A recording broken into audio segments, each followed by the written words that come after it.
Thanks, Chief, for joining me today. Some cause for concern in the community is a lot of these houses that are frequently visited by police services for whether they be search warrants, drug busts, individuals that may be firing a firearm, etc.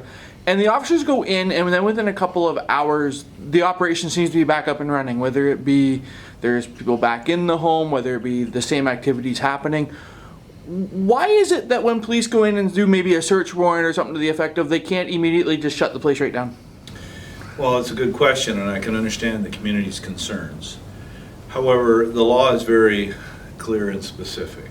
A search warrant gives you judicial authorization to go into a property at a specific address at a specific time for specific purposes, and that's usually to search for and seize evidence of an offense related to the warrant and the eventual criminal charges. It doesn't give us any other authority, so the only authority a search warrant from a judge or a JP gives us is to go into that property for specific purposes at specific times, search for weapons, drugs, anything related to the substantive offense, and leave immediately. So if the public sees people attending a property after we've done an investigation, that person still has property rights of ownership, just like you do and I do of our properties. And therefore, what happens after is not related necessarily to the investigation. Now, if the question is, people say, well, Chief, there's still drug dealing going on in this community, there's still drug dealing going on a day or two after you leave, then that evidence is given to the police. We work on that evidence, we put it before judicial authorization, and if the judge feels that we've had reasonable probable grounds to believe an offense is committed in there, and there's property imminently related in that location, then they give us the authority under a judicial authorization to go in.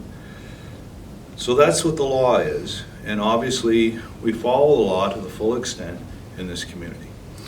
And I know we've talked previously, when I first got here to Sault Ste. Marie, about how the frustration of frontline officers is when you're dealing with the same individuals over and over and over again. Your line to me back then was there was somebody with 30 charges sitting here in front of your desk that just keeps going through the system. Has that situation gotten any better in the past couple of years? That situation has not gotten any better. In fact, I believe personally that COVID influenced it negatively to the extent that many more people are being released simply due to the ability of the system to house people during COVID, as well as the situation of bail. So for me to comment on bail, Bill C-75 has very clear instructions to our officers about when a person can be released and when they cannot be. They can be released at the scene on a first or second offense. They can be held for a bail hearing, and when we hold someone for a bail hearing, we take it before the Justice of the Peace at the courthouse. The Crown does their prosecution to say we think this person should be detained. The defense says we think this person should be released, and the police have no control over who is released at that time. Should the situation improve, as a chief of police, I do believe my responsibility is to make sure this community is safe. And we in this service, both uniform and civilian, do everything in our power to make sure that we hold people when we can based on Bill C-75 and the criminal code legislation. We've had many discussions with the Crown Attorney, and the Crown Attorney is very supportive of how we have initiated and used the legislation, because the Crown is obviously the chief law enforcement officer for the area. And she has been very supportive of the previous Crown. Kelly Weeks was very supportive of how we followed through on Bill C-75. But as the chief of police, I can tell you, I'm still very concerned about the number of people on release walking around in our community after they've been in charge, sometimes 2 or 3 times in the same day. And that is concerning as a chief of police and as a father.